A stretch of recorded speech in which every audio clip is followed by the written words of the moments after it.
आगे आ जाओ।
ईपीएस में किसी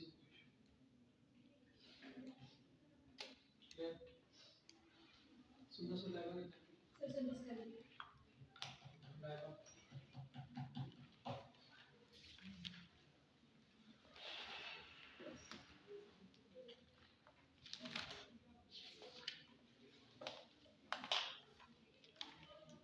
सर एक बात बस ट्यूसडे को जब हमने वापस आने हमारी कैब तो चल जाएगी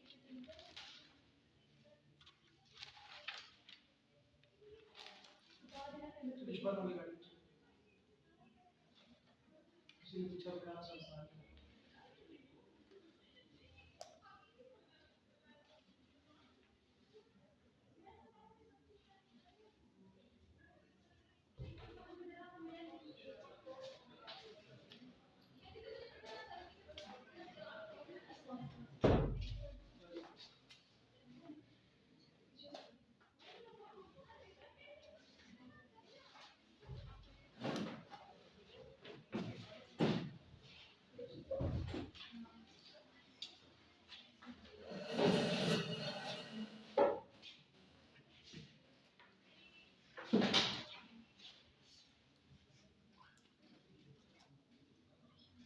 डिस्कशन है हमारा statement of changes in equity. हमने आईटी लेवल पे 5 स्टेटमेंट्स पढ़ी थी। Statement of financial position, statement of comprehensive income, statement of cash flow, statement of changes in equity और नोट्स टू फाइनेंशियल स्टेटमेंट। इसे तीन स्टेटमेंट, दो स्टेटमेंट्स हम IT में सीख रहे थे, तीसरी हम आज सीखने जा रहे हैं, statement of changes in equity. Equity क्या होती है?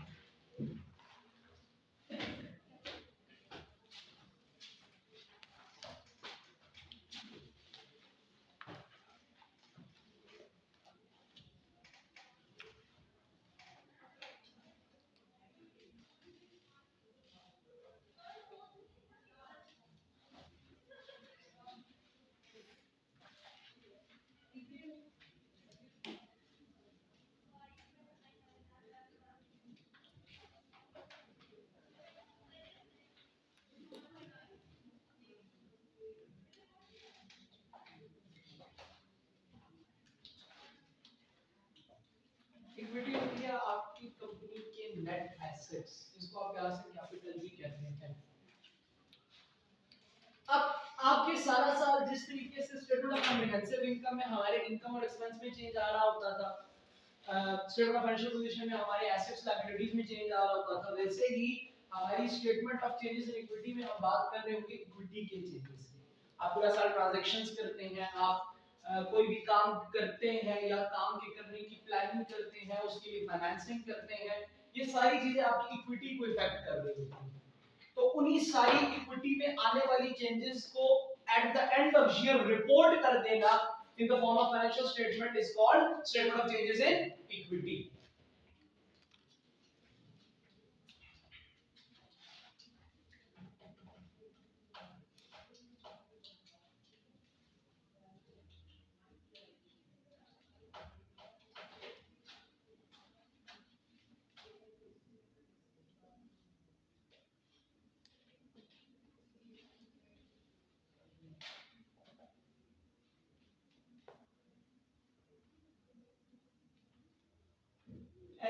ट्रांजैक्शंस जो इक्विटी को चेंज कर रही होती हैं उनमें कौन कौन सी आती हैं?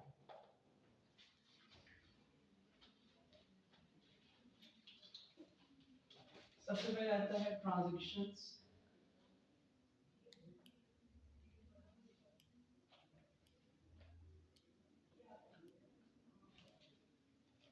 विद ओनर, और कुछ होती हैं नॉन ओनर ट्रांजैक्शंस जिसमें ओनर शामिल नहीं होता लेकिन वो इक्विटी को इफेक्ट कर रही है।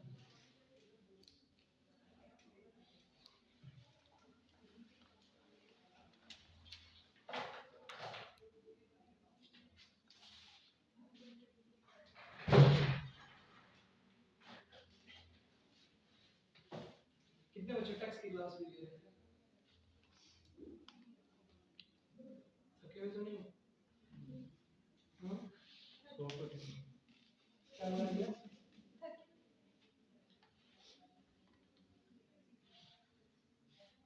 क्या चाहते हो मेरे से? इसकी सादगी देखिए क्या चाहती है। सर वैसे आप लेट आते हैं आज क्लास की, तो मैं कब लेट आता हूँ?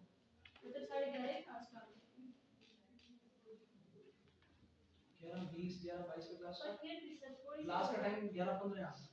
आज आपने पूरे 11:05 क्लास का टाइम आपकी 11:15 है। पर आज आपने जल्दी शुरू आज 10-15 मिनट लेट स्टार्ट हुई क्लास। 20 मिनट हो गए 10-11 बजे। सर वो तो हम नहीं मैं आपको बता रहा, अगर आपको ये लगता है कि आप लोग थके हुए हैं तो मैं सुबह 7 बजे का घर से निकला हुआ 1 घंटे का ट्रैवल करके 2 घंटे की क्लास एक जगह पढ़ा के वापस आ रहा हूँ। सर हम भी करते हैं। मैं ये कह रहा हूँ कि अगर आप लोग ये लग रहा है सिर्फ आप लोग थके हुए हैं तो इसका मतलब ये नहीं है कि सिर्फ आप लोग थके हुए हैं।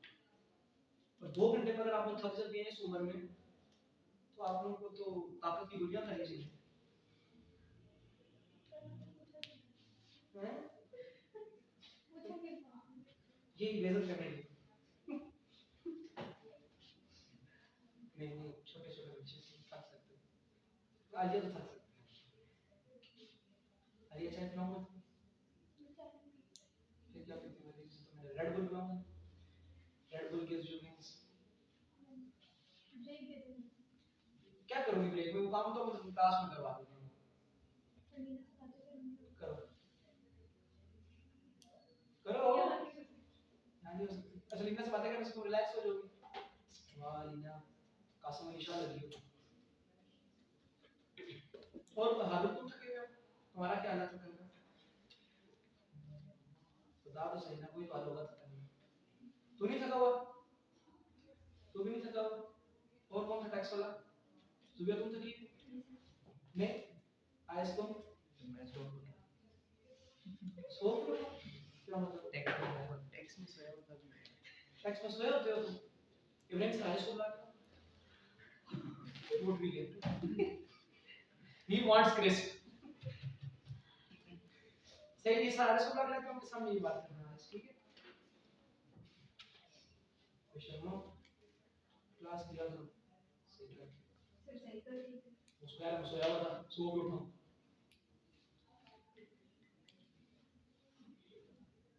सो सारिस की आवाज भी मीठी है ना, नींद आने शुरू हो जाती है। मेरी आवाज में किसी को क्या ही नहीं है।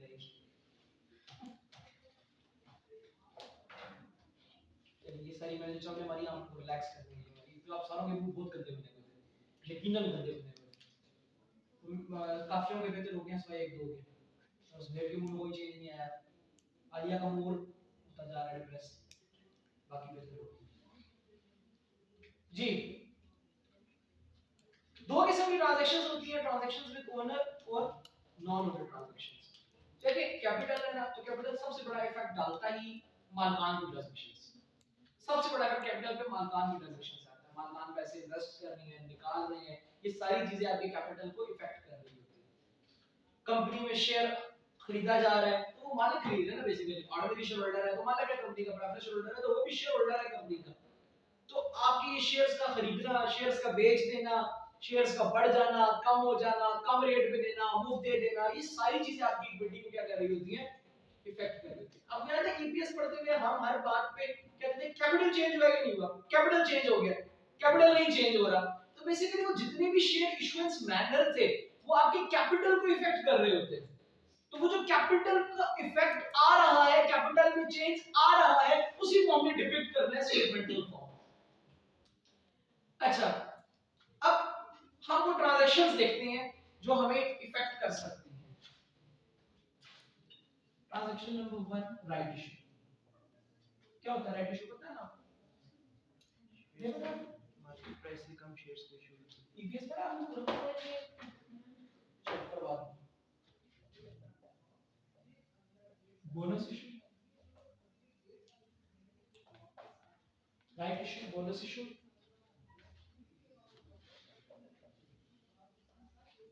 Dividend payment. डिविडेंड क्या होता है?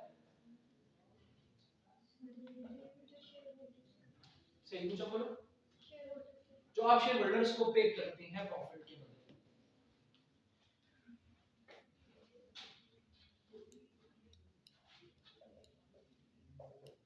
कंपनी में प्रॉफिट आ गया या लॉस आ गया, इक्विटी को चेंज करेगा या नहीं करेगा? प्रॉफिट आता है तो कितने जाता है?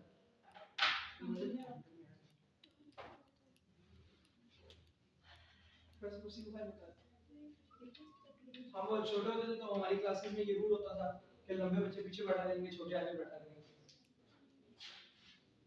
इसी वजह से होता था। जी, प्रॉफिट और लॉस आपका चौथा फैक्टर जो आपको इफेक्ट कर रहा है। और इसके अलावा आपको क्या लगता है जो इफेक्ट कर सकती हैं चीजें? रिवैल्यूएशन गेन यानी ओसीआई की इंक्रीज, अनरियलाइज्ड गेन्स। फिर इसके अलावा रिजर्व्स, रिजर्व पे बात करते हैं, ये क्या होता है? बाकी पांच आपने पढ़े हुए। राइट इशू भी आपको पता है क्या होता है, बोनस इशू भी आपको पता है क्या होता है, डिविडेंड पेमेंट भी आपको पता है क्या होता है, प्रॉफिट लॉस भी आपको पता है, और रिवैल्यूएशन गेन ओसीआई भी आपको पता है। ये कुछ ट्रांजैक्शंस हैं और तकरीबन आपके स्कोप में यही 6 ट्रांजैक्शंस आएंगी जो आपके एसओसीआई को इफेक्ट करेंगी। इंतहाई इंपॉर्टेंट टॉपिक है एसओसीआई। लॉन्ग में भी एक्सपेक्ट किया जा सकता है, शॉर्ट में भी एक्सपेक्ट किया जा सकता है, इसलिए इसको अच्छे तरीके से सुनिएगा, मोबाइल सारे छोड़िए।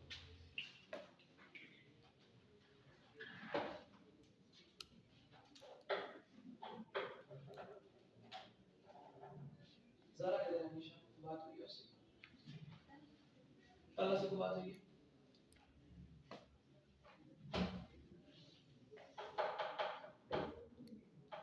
यहाँ तक बातें हजम होती हैं? क्या नहीं समझ आया? इसके अलावा ये जो 6 ट्रांजैक्शन ये मिलके किन चीजों को इफेक्ट डालेंगे जरा वो देखें।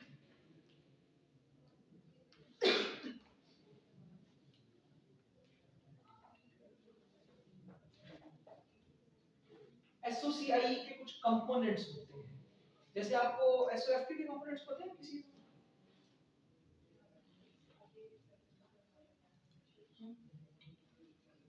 एसओएफपी के कुछ कंपोनेंट्स किसी को याद है? क्या क्या लिखते होते हैं एसओएफपी में? Assets, non current assets, current assets, liabilities, non current liabilities, current liabilities, capital, इसमें से ड्राइंग माइनस होती थी। एसओसीआई के रेवेन्यू सीजीएस माइनस हुआ, ग्रॉस प्रॉफिट आता है, ऑपरेटिंग एक्सपेंसेस माइनस करते हैं, फाइनेंस कॉस्ट माइनस करते हैं, याद है ना ये सारा कुछ? इस तरीके से एसओसीआई के भी कुछ कंपोनेंट्स होते हैं। कंपोनेंट नंबर 1 जो सबसे इंपॉर्टेंट कंपोनेंट है, share capital. Component number 1 share capital. क्या होता है शेयर कैपिटल?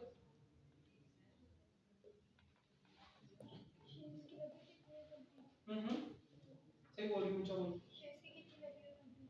आपकी कंपनी के जो शेयर्स लोगों के पास हैं, जो आपने उनको सेल आउट किए हुए हैं, उसके बदले जो आपको पैसे मिले हुए हैं, तो जो फेस वैल्यू है शेयर की क्या है? एक तो हमने कहा था ना कि शेयर 10 रुपए का, वो 12 का भी बिक सकता है, 8 का भी बिक सकता है, लेकिन शेयर कैपिटल में शेयर की फेस वैल्यू आई कि आपने अपने कंपनी की इतनी रुपए की इक्विटी बाय से इन्वेस्ट करवाई हुई है। अगर कोई आपको कहे सीपी का शेयर कैपिटल क्या है, तो आप बताएंगे कि सीपी के तीनों ओनर्स ने कितने पैसे डाले हुए सीपी में। बात समझ रही है कि ये सीपी की क्या है? शेयर कैपिटल होता है कि जितना शेयर मेरा उस कंपनी में है, उस शेयर की मार्केट में क्या वैल्यू है, that is my share capital. तो किसी कंपनी का शेयर कैपिटल अगर हमें मालूम करना हो तो हम उस कंपनी के शेयर्स कैलकुलेट करेंगे और टोटल नंबर ऑफ शेयर्स को उसकी par value, face value, market value, तीनों एक ही चीज का नाम, इनके साथ क्या कर देंगे, मल्टीप्लाई। हर केस में मार्केट वैल्यू और पार वैल्यू सेम नहीं होती। कुछ केसेस ऐसे भी होते हैं जहां पे मार्केट में ट्रेंड चल जाता है कि शेयर अपनी फेस वैल्यू या पार वैल्यू पे बिक ही नहीं रहा होगा, है शेयर की फेस वैल्यू 10 रुपए लेकिन पूरी मार्केट में ट्रेंड है कि शेयर 15 रुपए का ही बिकता है। तो ये क्या है, मार्केट वैल्यू और पार वैल्यू का डिफरेंस, चेंज। कभी कुछ केसेस में, मैक्सिमम केसेस में आपकी फेस वैल्यू और मार्केट वैल्यू सेम ही होती है।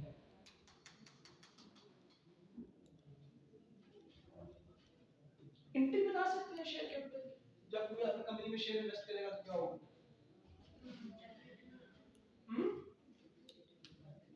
करवा चुका हूं एंट्री। कैपिटल क्या होगा, क्या नाम है कैपिटल, शेयर कैपिटल क्या हो जाएगा, और डेबिट, किसी बंदे ने आपकी कंपनी में पैसे इन्वेस्ट किए तो वो पैसे आपके पास आ गए तो कंपनी का कैश या बैंक इंक्रीज हो गया, और कैपिटल क्या हो गया,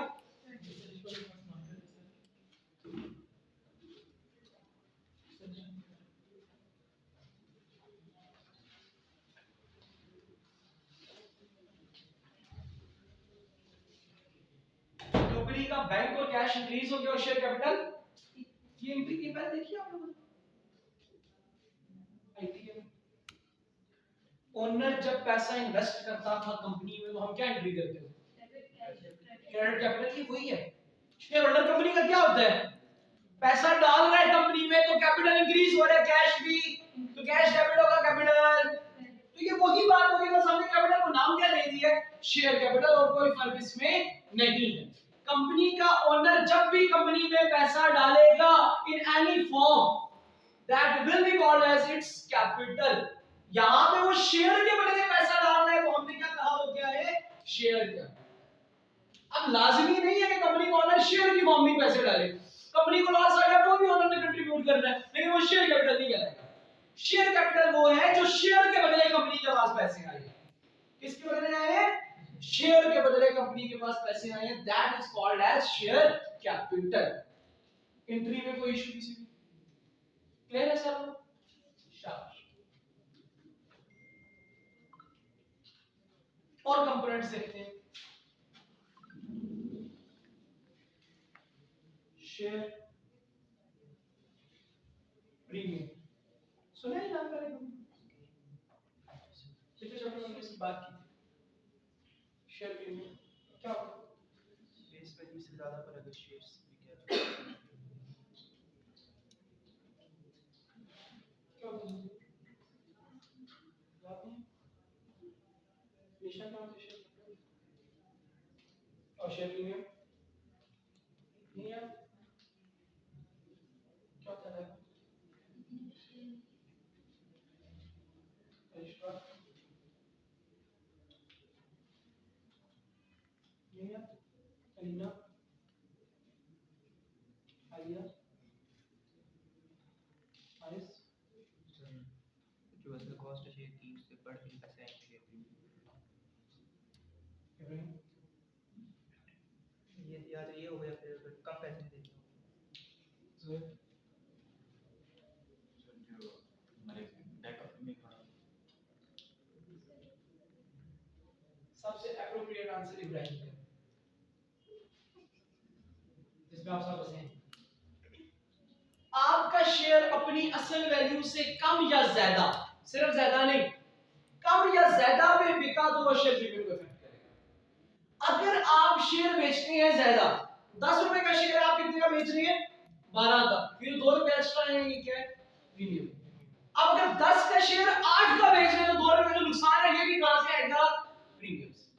बात समझ आइए, तो प्रीमियम इज बेसिकली आप एक किस्म का समझ लें कि आपका वो वेरिएबल लॉस भी ठीक है, आप बैकअप भी कह सकते हैं। बैकअप इस सेंस में कि शेयर की प्राइस का बैकअप, अगर हम शेयर महंगा बेच रहे हैं प्रीमियम में जाएगा, ताकि अगर हमें फ्यूचर में सस्ता बेचना पड़े तो कितना से निकाल लें। हम शेयर में डिजर्व कर देते हैं 10 रुपए, कैपिटल में कितना जाएगा, 10 रुपए, हमने बेचा 12 का, एक्स्ट्रा 2 किधर जाएगा, प्रीमियम। हम शेयर डिजर्व करते थे 10 रुपए कैपिटल में जाएगा, हमने बेचा 8 का 2 रुपए कहां से आएंगे? तो अगर आप शेयर 10 वाला 12 में बेच रहे हैं तो एंट्री क्या होगी? कैश कितना आएगा आपको? तो कैश कितना आएगा? कैश आ गया 12। कैपिटल कितने से क्रेडिट होगा? कैपिटल फेस वैल्यू से ज्यादा पे क्रेडिट, बाकी 2 रुपए किधर जाएंगे आपके? शेयर।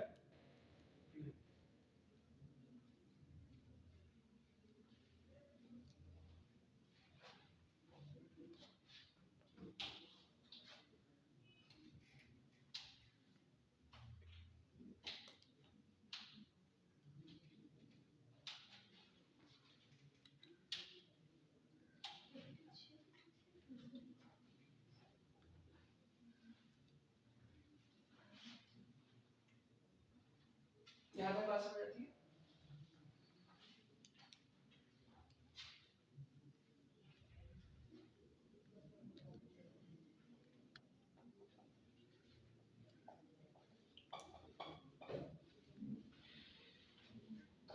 डिविडेंड क्या होता है? इसको समझने के लिए एक कंपोनेंट को उठाओ।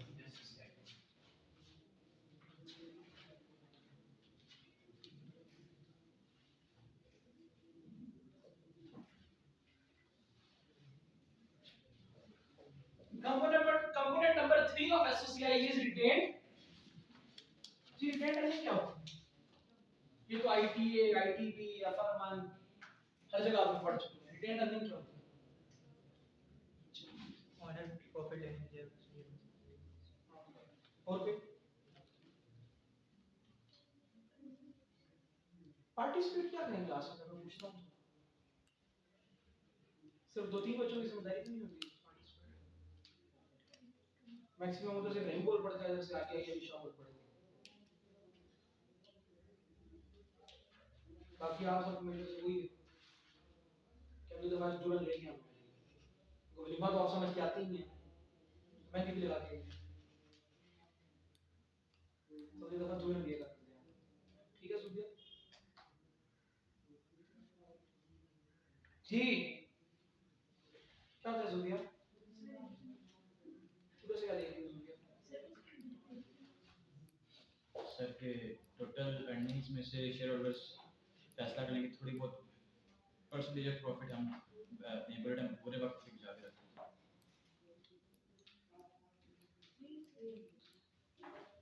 यही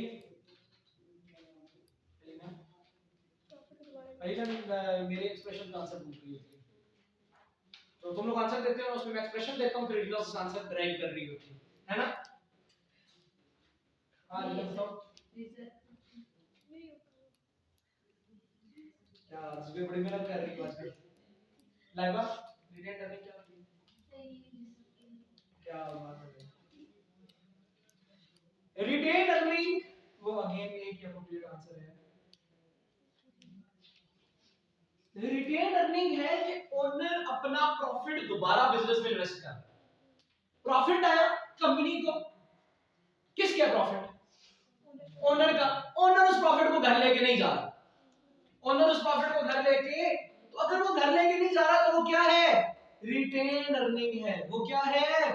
रिटेन अर्निंग है। जो सुहेब ने आंसर दिया है वो भी एक चीज होती है, लेकिन रिटेन अर्निंग होती है। वो होते हैं आपके रिजर्व, जिसकी मैंने यहाँ पे बात की।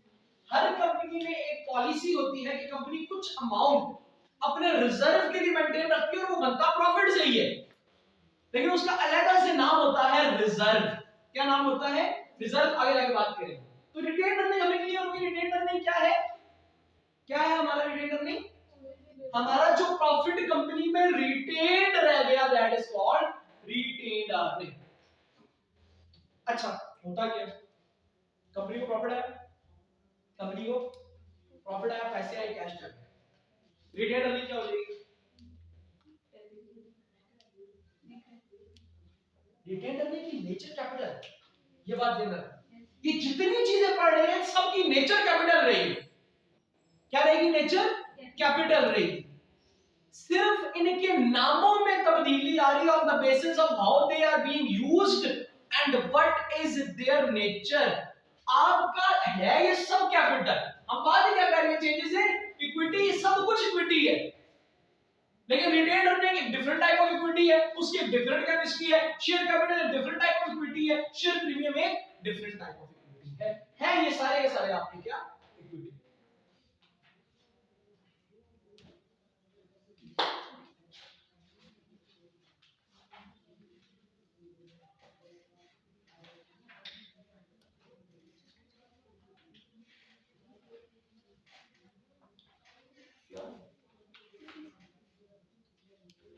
चैप्टर छोटा सुबह में वो है ना सुबह देख सर मैं क्या पढ़ा हुआ है, पीपीएस मैंने कहा मेरे पास पीडीएफ पढ़ा, नहीं मैं तो परेशान हो गया था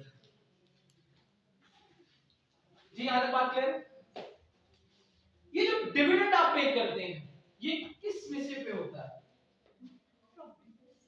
प्रॉफिट में से, और प्रॉफिट हमारा क्या होता है, इक्विटी लेवल पे।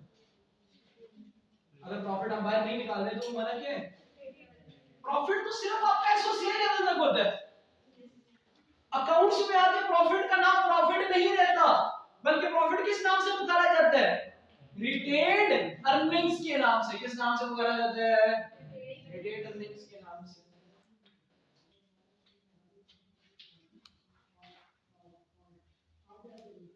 तो